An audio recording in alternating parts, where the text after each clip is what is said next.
বক্তারা যারা আছেন তারা বিভিন্ন প্ল্যাটফর্মে বিভিন্ন জায়গায় চেয়ার টেবিল দিয়ে বন্যার সময়টাতে তারা ত্রাণ সংগ্রহ করেছেন এবং মানে অসাধারণ রেসপন্স পেয়েছেন জনগণের কাছ থেকে।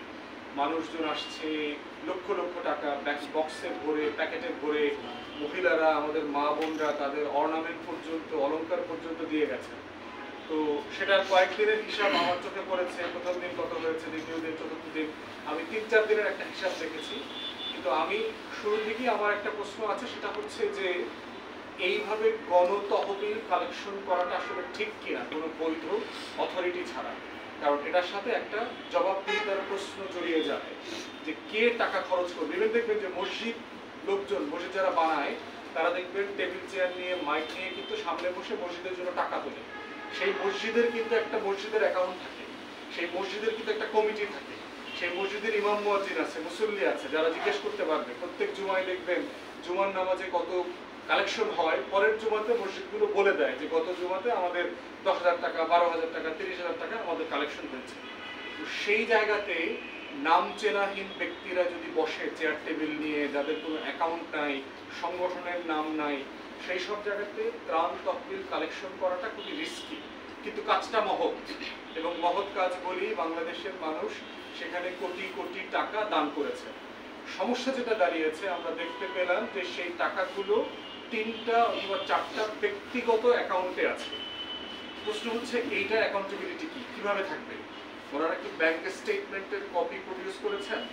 আমরা দাবি করব যে তারিখ থেকে যাদের অ্যাকাউন্টে, যাদের বিকাশে, যাদের হিসাবে টাকা আসা শুরু হয়েছে, তাদের প্রত্যেকে সেই দিন তারিখ থেকে আজ পর্যন্ত ব্যাংক স্টেটমেন্ট ব্যাংক থেকে প্রিন্ট করে একদম সোশ্যাল মিডিয়াতে দিয়ে দেওয়া দরকার যে ওই অ্যাকাউন্টে কত টাকা জমা হয়েছে, কত টাকা খরচ হয়েছে, খরচটা কিভাবে হয়েছে। একজন সমন্বয়কের একটা পোস্টে দেখলাম যে ব্যয় বাদে বাকি টাকা আছে। প্রশ্ন হচ্ছে কিসের ব্যয়? বলা তো হচ্ছে এখনো টাকা খরচ করা হয় নাই, তাহলে কোথায় কিভাবে ব্যয় হয়েছে? ইতিমধ্যে আমরা বিভিন্ন সূত্রে জেনেছি যে ত্রাণ তহবিলের টাকা এদিক সেদিক হয়েছে। দু একজন সমন্বয়ক ইতিমধ্যে বিদেশে গেছেন, তাদের ছবি টবি দেখলাম, তাদের ব্যাগ, তাদের খুব দামি ব্যাগ ট্যাগ নিয়ে অনেক কথাবার্তা হয়েছে যে বুঝি এত এক্সপেন্সিভ ব্যাগ কেনার সামর্থ্য এরকম একটা মধ্যবিত্ত, নিম্ন মধ্যবিত্ত পরিবারের ছেলে মেয়েদের থাকতে পারে কিনা। অতএব অনেকগুলো প্রশ্ন জড়িয়ে আছে। আমরা মনে করছি জাতির আবেগ এখানে জড়িয়ে গেছে, জাতির ভালোবাসা এবং আমাদের বন্যা দুর্গত এলাকার ভাই বোনদের বাস্তবতা, যাদের এই মুহূর্তে টাকা দরকার, যার এই মুহূর্তে টিনের ঘরটা ভেঙে গেছে, যার এই মুহূর্তে টিনের ঘরটা করা দরকার, যার পুকুরের ঘেরের মাছ বের হয়ে গেছে, যার ধান ক্ষেত ডুবে গেছে, এরকম প্রত্যেকটা শ্রমজীবী কর্মজীবী মানুষের ইমিডিয়েটলি তার সাহায্য দরকার, যে কোনো ফর্মে দরকার। অতএব আমরা দাবি করছি যে টাকাগুলো ব্যাংকে না রেখে ইমিডিয়েটলি এটা মিলিটারি যেহেতু এখানে এইড কালেকশন করছে, সেনাবাহিনীর মাধ্যমে এটা একটা ফর্মে এনে এটা ডিস্ট্রিবিউশন করবার একটা উদ্যোগ নেওয়া দরকার ইমিডিয়েটলি। এবং এটার পুরো টাকার হিসাব জবাবদিহিতা দেশের মানুষের কাছে দিতে হবে। কারণ ছাত্র সমাজের প্রতি জনগণের যে আস্থা, ভালোবাসা, সম্মান আছে, সেটা গ্র্যাজুয়ালি যেভাবে কমে যাচ্ছে, এই ঘটনাটার কারণে এটা আরো কমে যাবে যদি এটা একটা সুন্দর ব্যাখ্যা, স্বচ্ছতার সাথে, জবাবদিহিতার সাথে জাতির কাছে দেয়া না হয়।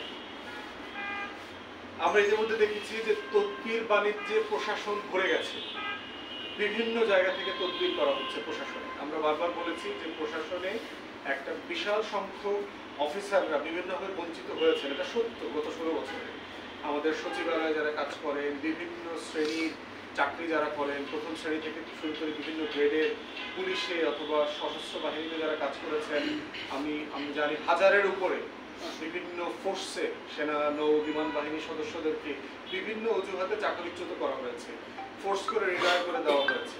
এমন মানুষদের কথা আমরা দেখেছি। তো সেই কারণে আমরা বলেছি যে এই বঞ্চিতদেরকে কিভাবে সিস্টেমে আনা হবে, এটার জন্য একটা কমিটি করা হোক, একটা কমিশন করা হোক। আদারওয়াইজ যেটা আমরা দেখতে পাচ্ছি যে একটা সিস্টেম ডেভেলপ না করে যাচ্ছে তাই প্রশাসনে রদবদল হচ্ছে, ট্রান্সফার, প্রমোশন, ডিসি অ্যাপয়েন্ট হচ্ছে, আবার পরের দিন বাতিল করছে, আবার দিচ্ছে, আবার ওখানে অফিসাররা মিছিল করে যাচ্ছে, মারামারি করছে, হাতাহাতি হচ্ছে। এগুলো খুবই লজ্জাজনক একটা জাতির জন্য যে সচিবালয়ের মতো জায়গাতে এই ধরনের দরাদরি হচ্ছে। দুঃখজনক হচ্ছে যে এই প্রমোশনগুলোর সাথে আমরা দেখতে পাচ্ছি ডিসি রিসেন্টলি যাদেরকে বানানো হয়েছে এদের অধিকাংশ আওয়ামী রেজিমের বেনিফিশিয়ারি, এবং যারা বিভিন্নভাবে গত পলাতক সরকারকে ক্ষমতায় রাখবার জন্য দিনরাত কাজ করেছেন, পরিশ্রম করেছেন, এই মানুষগুলো এইখানে ডিসি হিসাবে অ্যাপয়েন্টেড হয়েছে, যেটা খুবই ভয়ঙ্কর। অনেকগুলো দেখলাম ডিসিকে বিভিন্ন মন্ত্রীর, আওয়ামী মন্ত্রীদের পিএস ছিলেন, এপিএস ছিলেন, লুটপাট বাণিজ্যের সাথে জড়িত ছিল, দু এক জায়গাতে কমপ্লেইন আছে, এমন মানুষজনকেও আমরা দেখলাম বিভিন্ন জায়গাতে দায়িত্ব দেওয়া হয়েছে। তো স্বাভাবিকভাবে প্রশ্ন আসতেছে কিভাবে হচ্ছে।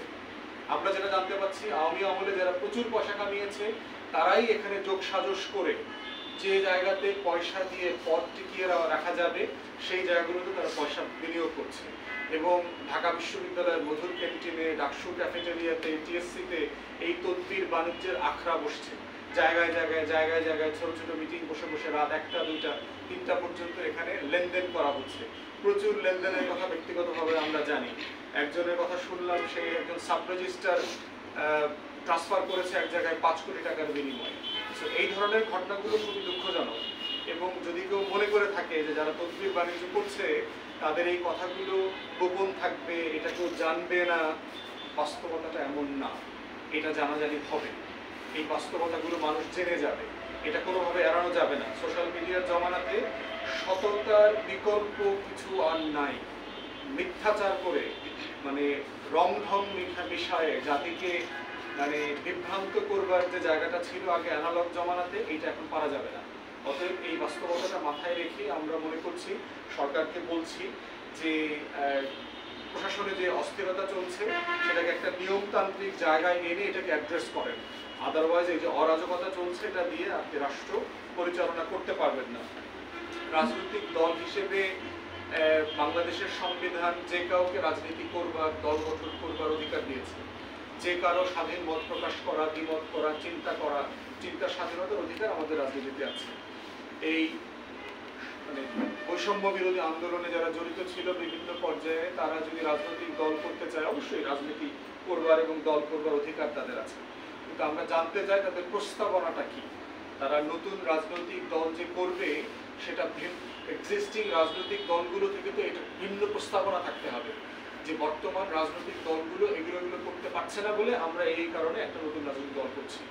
এবং তারা যে কারণে জাতির সিম্প্যাথি পেল, যে কারণে তাদের আন্দোলন, সেখান থেকে তারা কিভাবে এখন রাজনৈতিক দলে রূপান্তরিত হবে একটা প্রসেস ব্যাখ্যা তাদের পক্ষ থেকে দিতে হবে।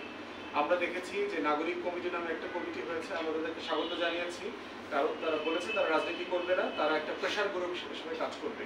সরকারের বিভিন্ন বিষয়ে কিভাবে সমালোচনা করা যায়, যে সমস্যার সমাধানগুলো হচ্ছে না সেগুলো নিয়ে কথা বলা, নাগরিক সমাজের সাথে মত বিনিময় করা, সেগুলো তারা করবে।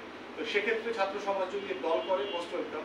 সমস্যা হচ্ছে এই দল করবার ব্যাপারে কিছু কিছু প্ল্যাটফর্ম থেকে কথা আসছে, যেমন টিআইবি থেকে কথা আসছে। টিআইবির যিনি কথা বলেছেন তাকে আবার দুর্নীতি দমন বিষয়ক যে সংস্কার কমিটি করা হয়েছে সেখানে আবার দায়িত্ব দেওয়া হয়েছে। এই রকম পদস্থ ব্যক্তিরা ছাত্রদেরকে সামনে নিয়ে গণতন্ত্র দিবসে নতুন রাজনৈতিক দল করবার ব্যাপারে যদি প্রচ্ছন্ন ইঙ্গিত দেয়, এটা আমাদের জন্য ভাবনার বিষয় আছে। তাই আমরা